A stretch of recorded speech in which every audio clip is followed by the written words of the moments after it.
Good morning, and welcome to worship at the Unitarian Universalist congregation at Shelter Rock. I'm the Reverend Dr. Natalie Fenimore, and I serve here, joined in ministry with the Reverend Jay Brooks and the Reverend David Carl Olson.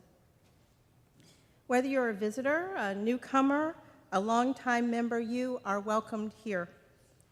Wherever you are in your spiritual journey, you are welcome here. In this community, we are justice seekers, we value diversity, we embrace the wisdom found in the faiths and cultures of the world. We use science, reason, and an open heart to explore the meaning and mystery of life. To learn more about this congregation and Unitarian Universalism, visit our welcome desk in the lobby or go to our website. We are a busy, active, vital congregation. There are many things for you to do here. And I invite you to attend these congregational events today and this week. Explore with us. A community lunch will follow immediately after the service in the social hall. Please note that it's a little difficult to move around than usual because it's also set up for rehearsals for the summer concert. Feel free to go out onto the patios and explore the beauty of nature which surrounds us. Just grab your sandwich and a friend, sit and talk.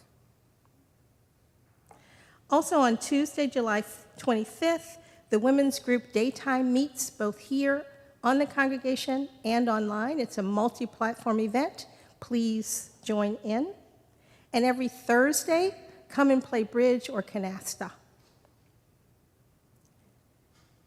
We also will have this Friday our regular fourth Friday gathering where members will come together to build a labyrinth out on the lawn. And it'll be in place on Saturday if you'd like to come and walk and talk about it then as well. The Lobster Fest will happen once again this summer on Saturday, July 29th at 5 p.m. To register, go online or call the office for more information. And our regular annual Glorious Summer Orchestra concert will take place next Sunday at 1 p.m. after worship and lunch, and it features the music of Ukraine. Our own Nathaniel will be playing.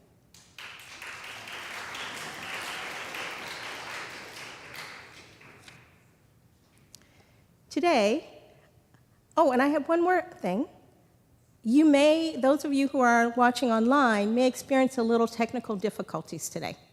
We have a little problem with our bandwidth, and so you may lose the picture for a little bit, but hang in there. We are all still here and thinking of you as you struggle with technology. Today, our guest minister is the Reverend Dr. Claire MacDonald.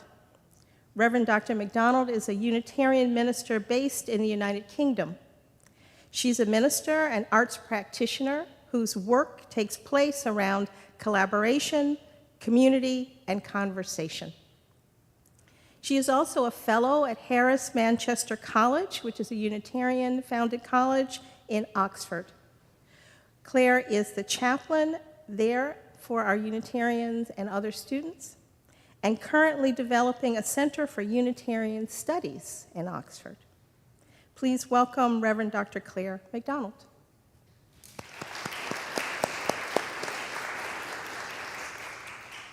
So now, let us worship together. I light our chalice, the symbol of Unitarian Universalism, with these words from Julianne Lepp. We seek our place in the world and the answers to our heart's deep questions. As we seek, may our hearts be open to unexpected answers. May the light of our chalice remind us that this is a community of warmth, wisdom, and welcoming of multiple faiths.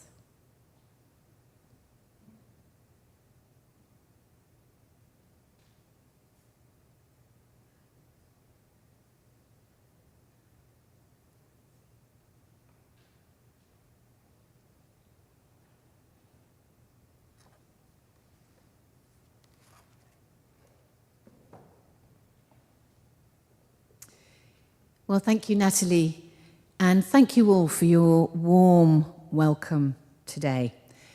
I bring greetings from across oceans, from UK Unitarians, and particularly from my home college, which, as Natalie said, is a Unitarian foundation, Harris Manchester College in Oxford.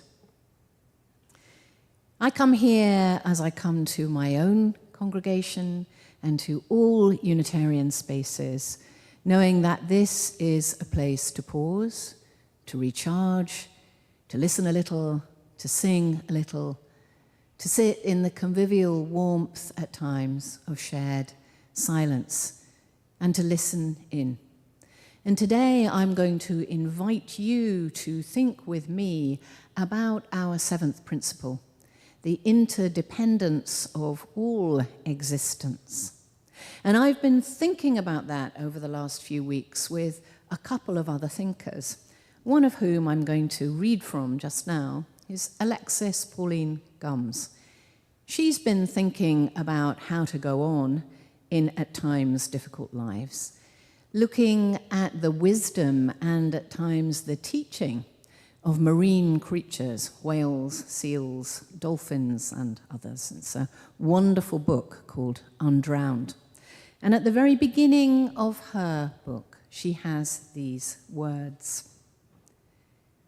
What do we need to remember that will push back against the forgetting encouraged by consumer culture and linear time? What can we remember that will surround us in oceans of history and potential, and how?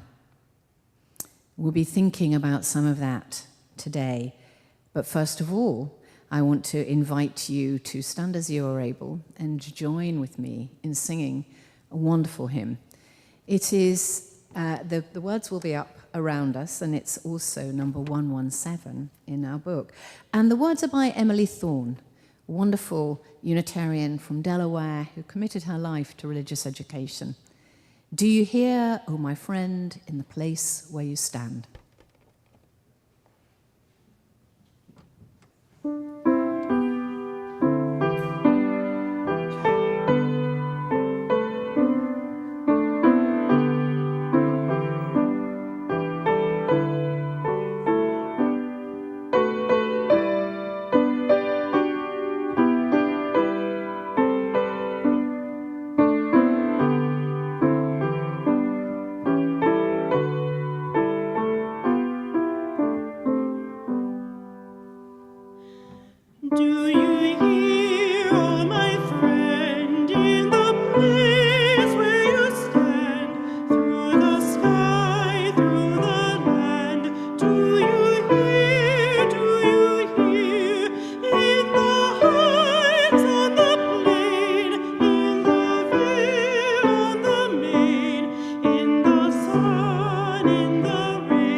Please be seated. Well, actually, I'm going to counter that. Please stand for our words and song of affirmation. Love is the doctrine of this congregation. The quest for truth is a sacrament, and service is his prayer. To dwell together in peace, to seek knowledge and freedom, to serve human need. This we affirm and covenant with each other.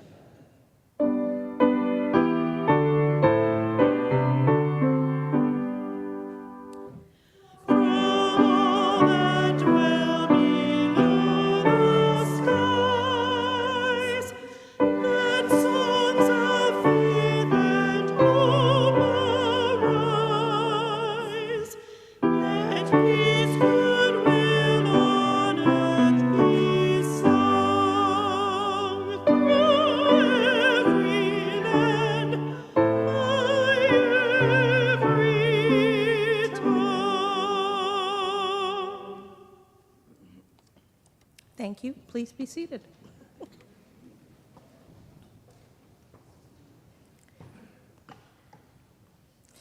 I now invite you to the offering. Each August, Reverend Reginald Benjamin of the Abba Fellowship Ministries organizes a back-to-school supplies drive. This month's offering will benefit the children and youth of our neighbors in the village of Hempstead. Our congregation has participated in this effort for many years, and the Sunday collection proceeds will be used to purchase needed supplies for this project. The need is great. 29% of the children in the village of Hempstead live in poverty.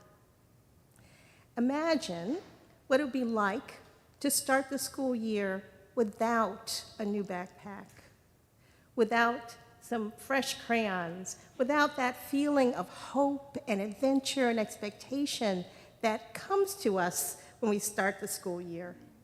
You can give that to a child by your contribution. You can let them know that there are possibilities for them, that just because of where they live, they're not locked into a life without promise. We are in this all together. Our principles talk to us about our interconnectedness, and that starts in some very small and particular ways.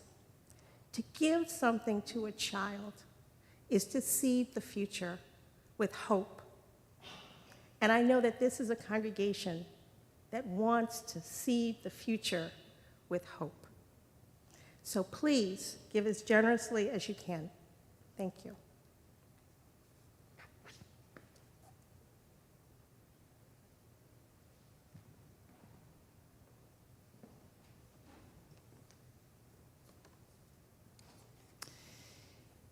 We come to a time of prayer and meditation.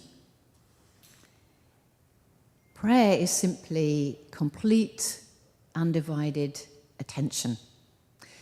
Those aren't my words, they're words by the contemplative thinker from the 20th century, Simone Weil. And I invite you today, to come to a complete, undivided attention through a little bit of meditation. And it really begins by focusing on our breath. So come to a comfortable seat, keep your eyes open or close your eyes as you please. And the first thing that we're going to do is to become more one, more a collective, through taking 3 settling breaths. And as we breathe in our first breath, we breathe in for ourselves to settle ourselves, breathe out. We take a second breath in for the love of family and friends. Breathe in and breathe out. And in your own time,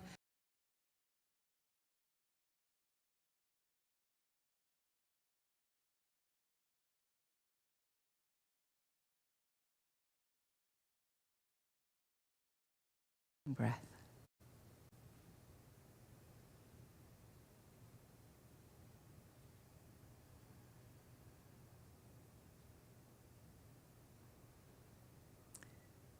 And as we begin just to settle into silence, I have a small invitation for you. Breathing in and breathing out happen sequentially. We breathe in, and then we breathe out.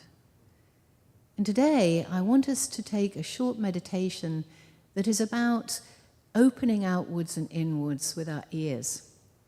So first of all, what I'm going to invite you to do is just to open your hearing, however that hearing is, and mine is not as good as it used to be, but just to imagine that you're opening out your ears as far away as you can.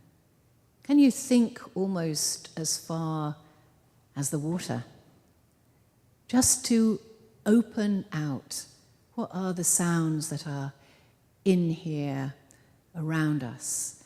I'm going to ask you to just do that for a couple of minutes, and then I'm going to bring us inward a little.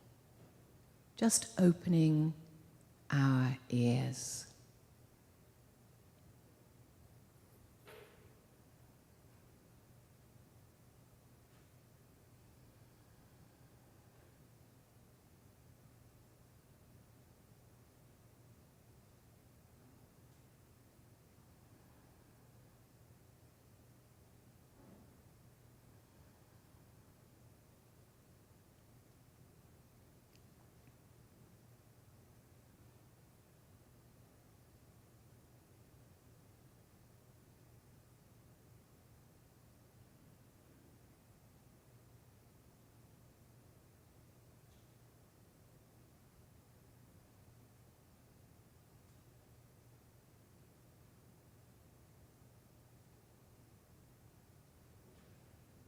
And now I'd like to invite you to begin to fold your ears inwards, to bring that awareness of the far stretches of hearing, and just bring it in. Bring our complete, undivided attention right in. I invite you to bring your attention actually to behind your eyelids, somewhere we rarely look, just looking there. And if you like to bring your attention, and you can even do what I'm doing, to put your finger just above your eyebrows and that space in the middle of your forehead, just bringing our attention in. And breathe here a little while.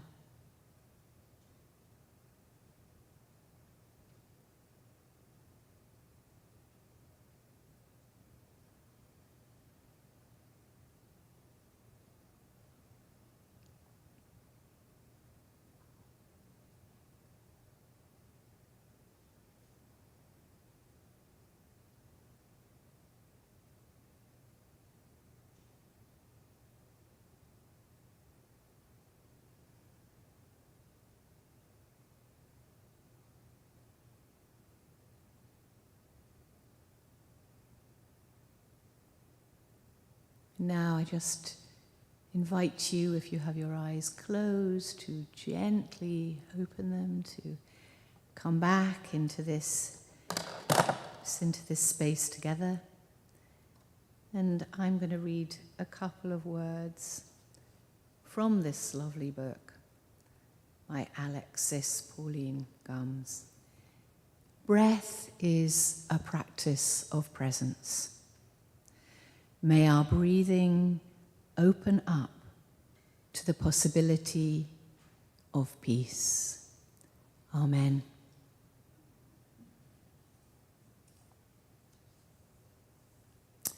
Here we are, together in this space. And we are going to sing another hymn. And this one is by Sally Rogers. Sally is a folk singer, and she's a member of a Unitarian congregation in upstate New York. And a few years ago, when I was organizing a December where we had 31 days of support and different kinds of offerings from all over the world at my little congregation in South London during COVID, Sally sent us a wonderful video of herself singing this song. And so I think of it and of Sally today with great warmth. And it is Love Will Guide Us. So I invite you to stand as you are able and join with me.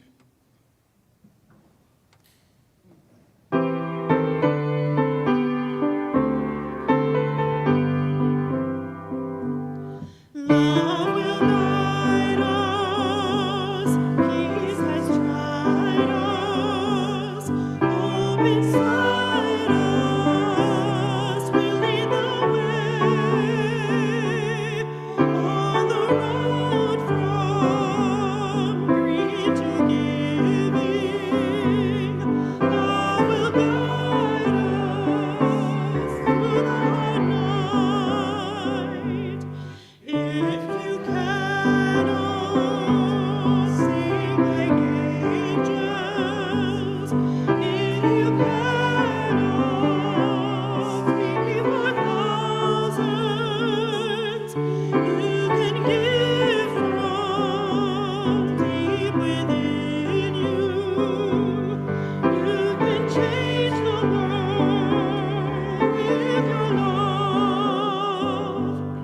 Love will guide us, peace has tried us, hope inside us will lead the way on the road from greed to giving. Love will guide us through the hard night.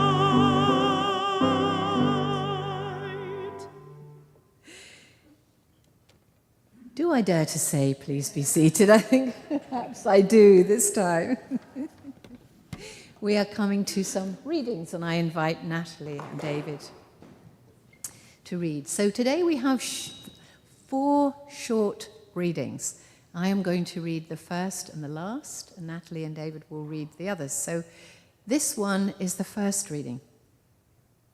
Spirituality is recognizing and celebrating that we are all inextricably connected to each other by a power greater than all of us, and that our connection to that power and to one another is grounded in love and compassion. Words by Brené Brown.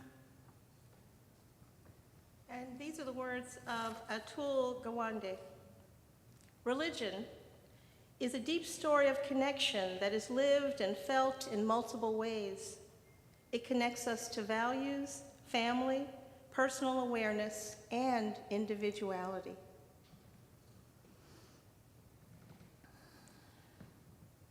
These are words of Ursula Le Guin. For only that is ours which we are willing to use. That selfhood, our torment and glory, our humanity, does not endure. It changes and it goes, a wave in the sea. Would you have the sea grown still and the tides cease to save one wave, to save yourself? And finally, my heart is moved by all I cannot save. So much has been destroyed. I have to cast my lot with those who, age after age, perversely and with no extraordinary power, reconstitute the world. Words by the poet Adrian Rich. And thank you both.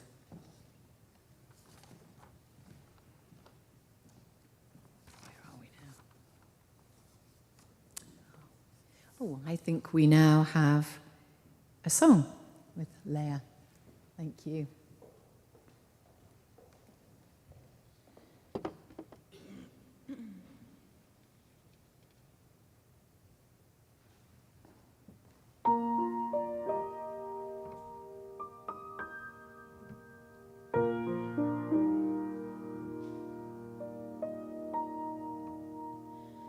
Not that I mind the streets, live how I gotta live.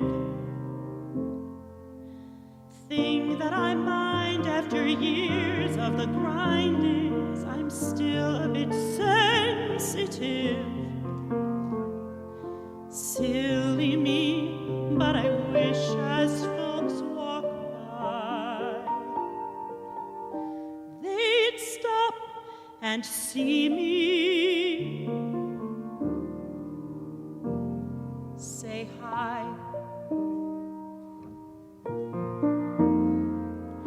Sometimes I catch a glance.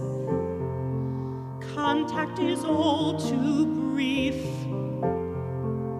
Eyes dart aside like they're wanting to hide, just as guilty as any thief. Hey, no cause for alarm, no need to stay. Just stop and see me.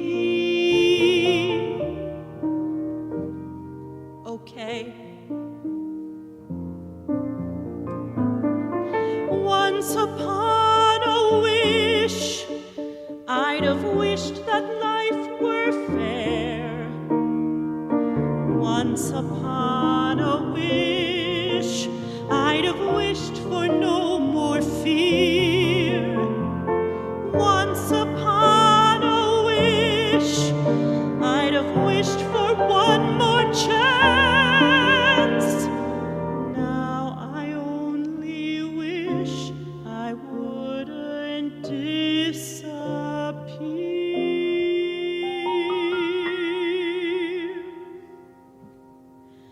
One thing about the street,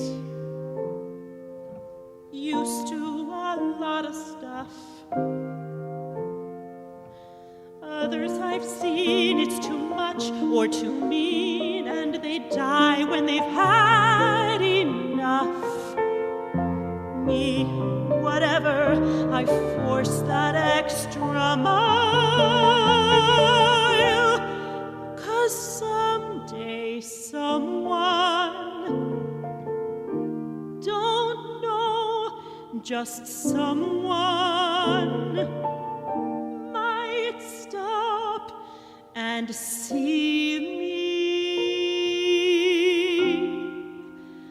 and smile.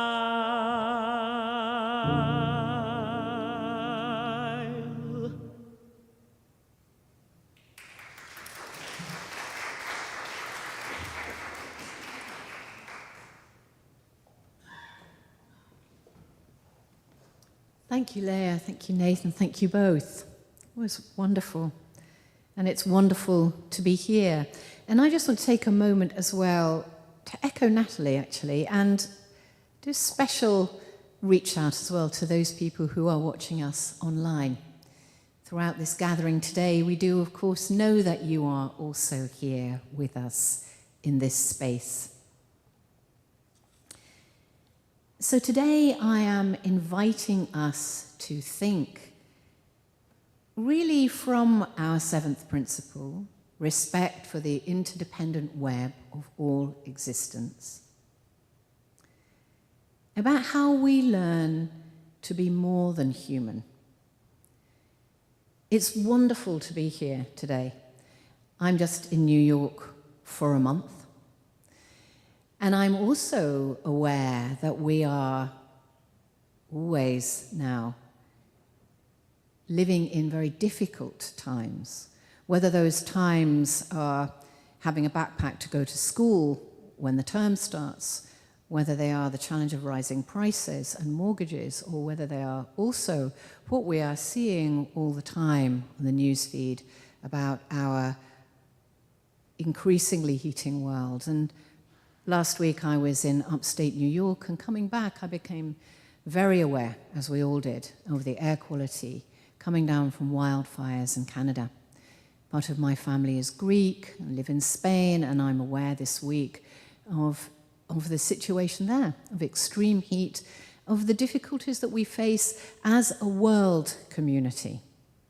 And so in thinking about our seventh principle, I'm inviting you to think with me about what that means, about what it means to be human now, what it means to have a future, and about the tools, about the things that enable us as communities to be nourished and to nourish others, to be spiritually aware, to be conscious, and also to be social and spiritual activists. Something that's come to me lately, and I don't know if it's come to you, and it's partly come in my reading, and it's come in books like this, is that we are not the only intelligent creatures in this world, and we have always been living in an intelligent world. Lately, I've been hearing and reading things about the intelligence of trees, about how trees practice a sort of mutual aid, taking nourishment to one another in forests, a kind of sibling, a sort of kin arrangement.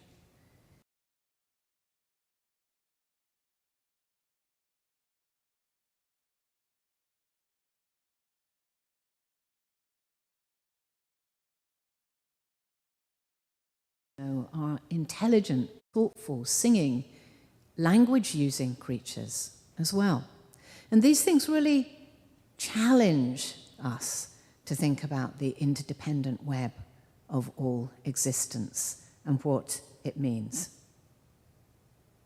But one of the things that's happening with the world in which we live is that although our technologies can be extremely challenging, it is our science that's allowing us to look deeper and deeper and deeper into the present and into the past. We now know from all kinds of inquiries into our human genome and DNA that we really are stardust, that we really do contain all kinds of material and elements and DNA that we share with other creatures, and that we also share with what I think they now call ghost species as well. Species who didn't make it, but who contribute to us and to other creatures that are still alive on this earth today. And the question I sometimes also want to ask in these difficult times and around these ideas is, might that also help us to think about the way in which it doesn't have to be like this? Things can be different.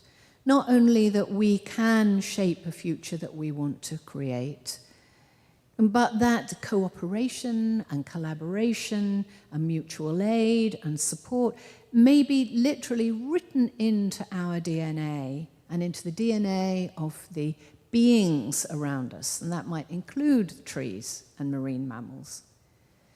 As much as violence and aggression and division and competition seem to be written into who we are. And that's just the beginning. So today I want to think about a couple of people who ask us to see differently.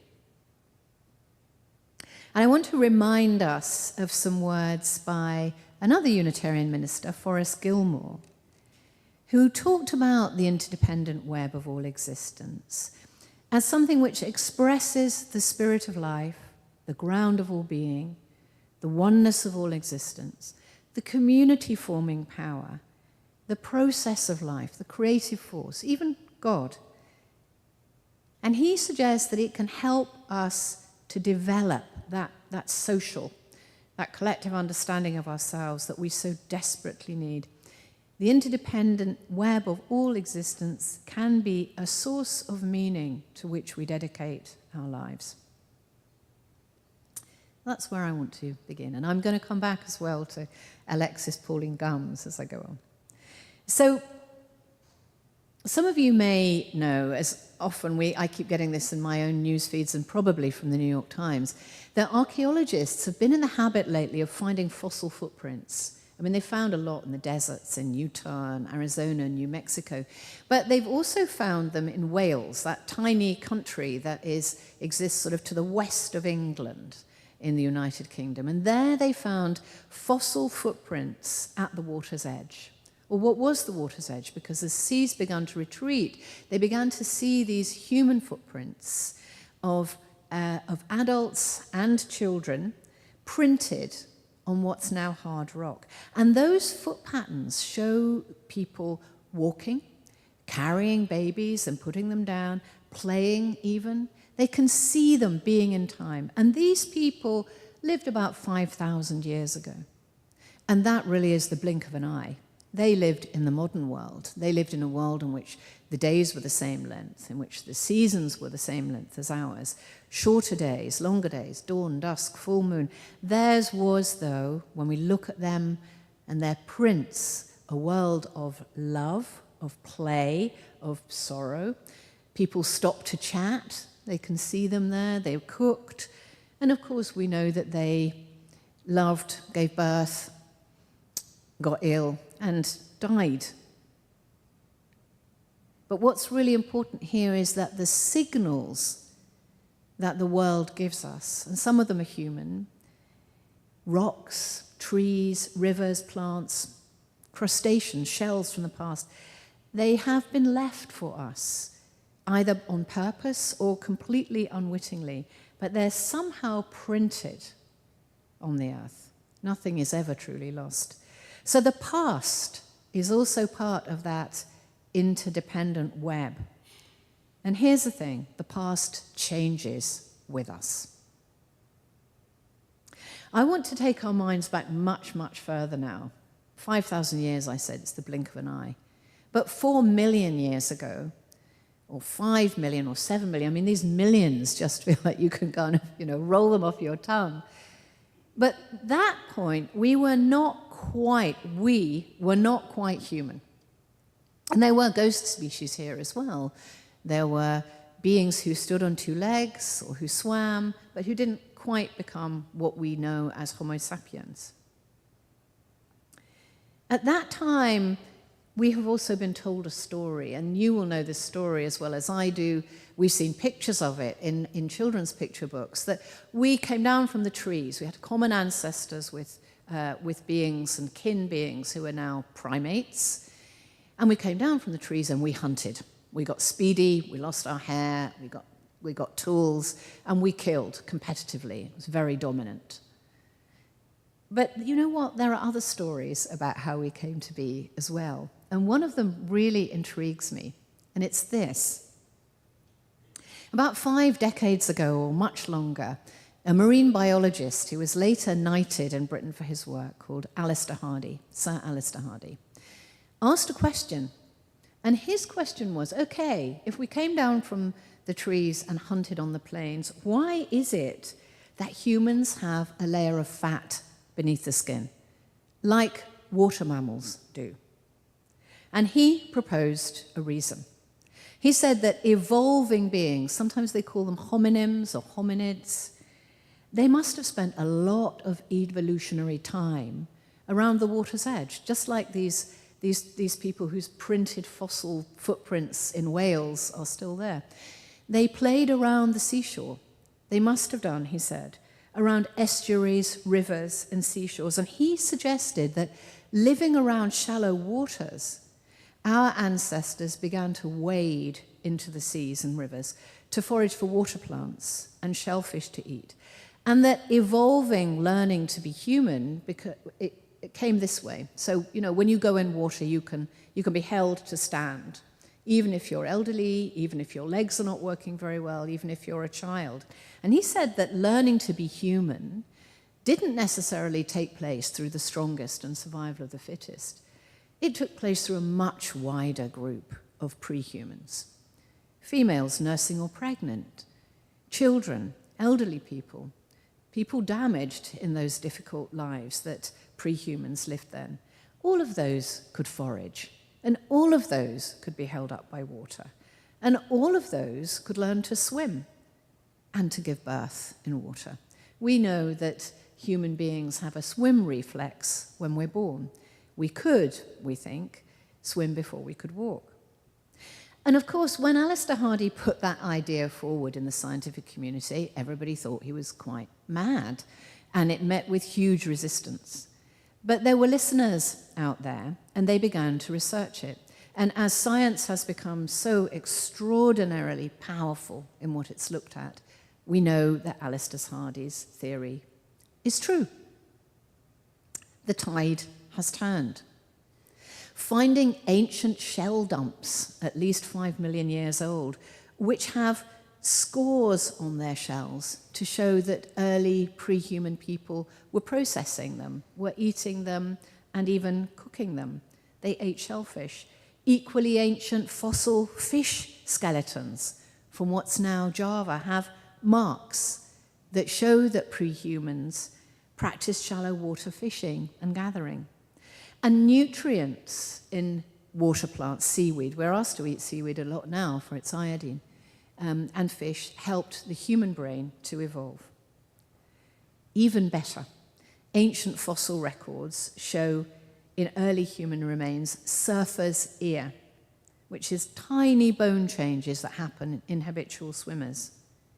We have been seashore inhabiting, shallow water wading, swimming creatures for millennia. And there's another little bit of magical evidence that I really love too.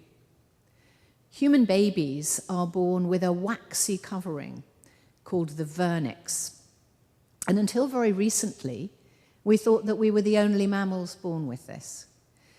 And then work done by Professor Tom Brenner, I think he was at Cornell, in fact, has shown that all water mammals are born with that covering.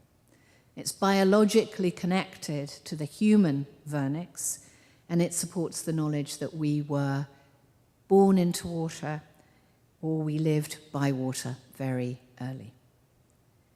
In the interdependent web of life, we share much with sea mammals and water mammals, those extremely intelligent kin creatures that historically we have also chosen to hurt and kill, and whose lives we are still cruelly careless of through deep sea trawling.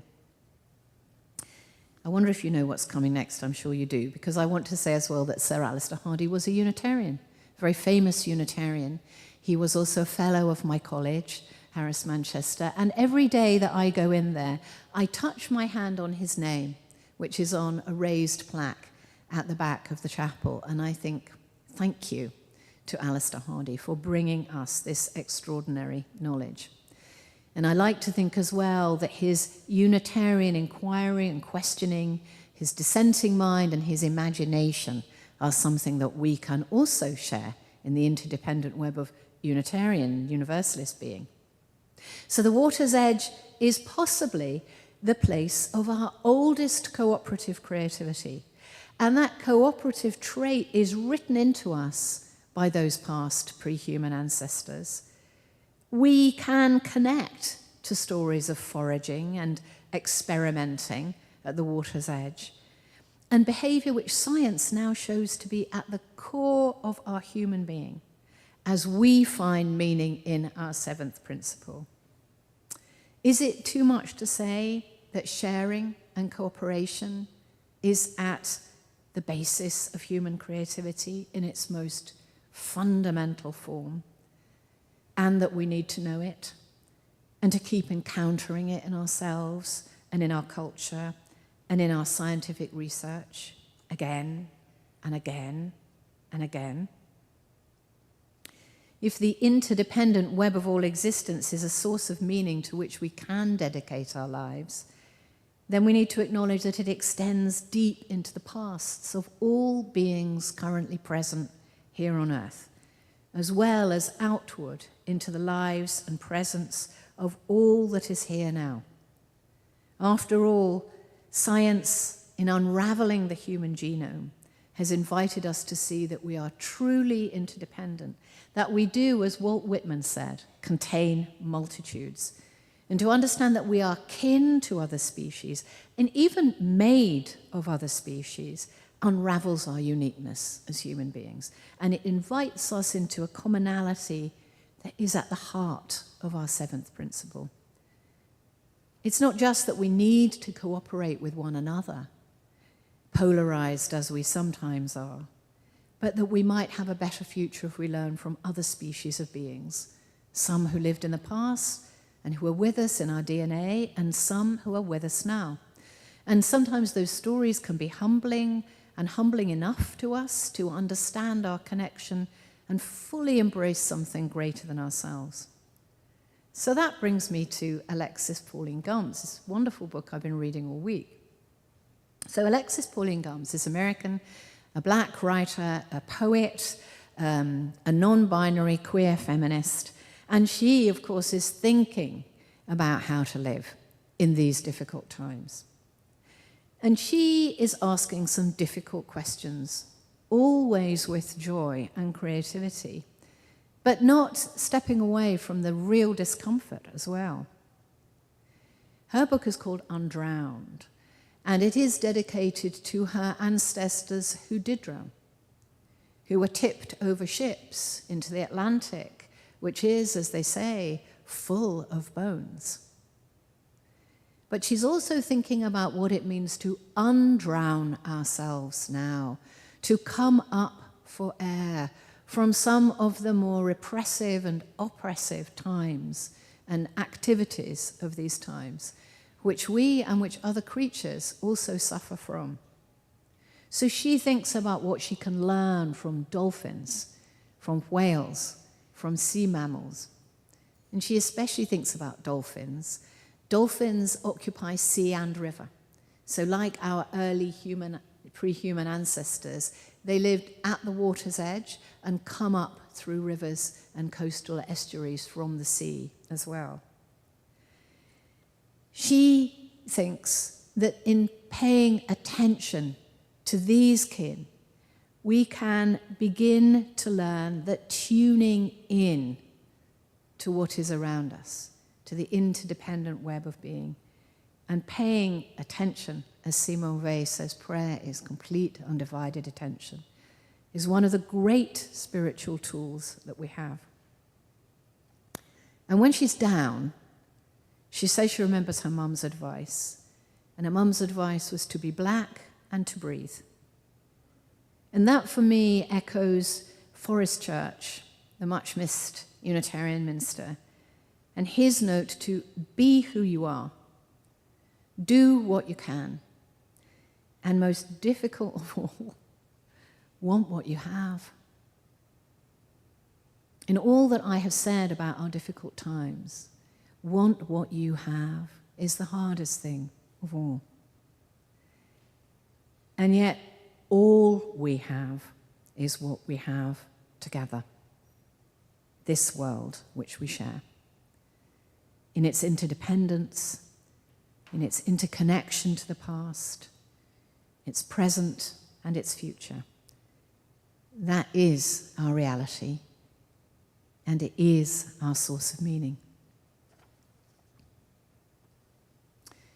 So let us acknowledge and embrace those early, almost human forebears and their capacity to cooperate, to learn, to change, to adapt. And know that that much taunted propensity for aggression, violence, and catastrophe is always countered by cooperation, opening up to what lies beyond, as sure as season follows season and dawn follows night. In its biggest sense, as Brené Brown says, spirituality is a connection to a power greater than all of us and grounded in love and compassion. It is in us, it has been in us for a very long time, even before we were human. And it is in others now with whom we share this earth. Dolphins and whales and octopuses and trees. Those who have gone before us are still with us. Their presence continues in us. From the vernix we are born with to the stardust that we will become. And as Mary Oliver said in her poem, Wild Geese, meanwhile, the world goes on. Meanwhile, the sun and the clear pebbles of the rain are moving across the landscapes, over the prairies and the deep trees. Meanwhile, the wild geese, high in the clean blue air, are heading home again. Whoever you are, no matter how lonely, the world offers itself to your imagination, calls to you like the wild geese, harsh and exciting, over and over, announcing your place in the family of things. Amen. Blessed be.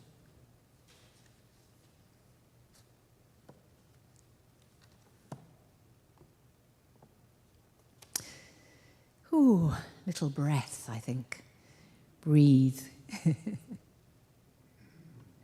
I love that phrase of Alexis Pauline Gumbs. Where did I find it? Where she says that breath is a practice of presence. So I just invite you to take a little settling breath as we take all of that listening activity and our connection to the interdependent web of all existence in.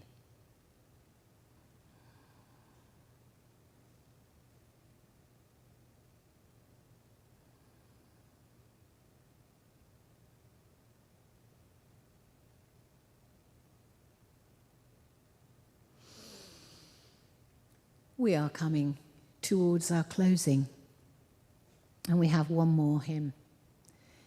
And it's that wonderful, wonderful hymn by Pete Mayer, Blue Boat Home, which seems like perhaps the only thing we can sing after that. Well, there's lots of other things, but let's sing that one. So Blue Boat Home, everybody who is online, please join us, and everyone who is here, please stand as you are able for Blue Boat Home.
stand for closing words?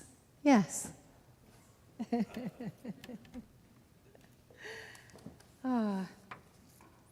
me see.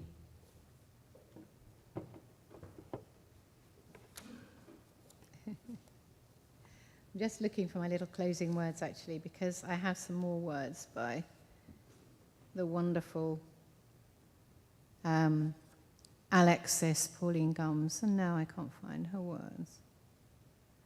Let me see. Okay. I'm just going to give you this blessing instead. I've been using this blessing all term at Harris Manchester College, and this is going to be its final outing for you today. The blessing of God, the eternal will of God, the shalom of God, the wildness and the warmth of God, be among us and between us now and always. Amen.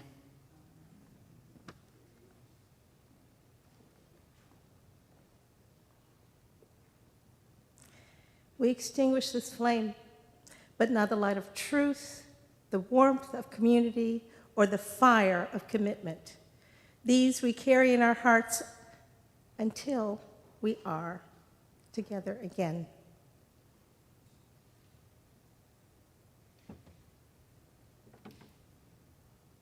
Thank you. Blessed be. Amen.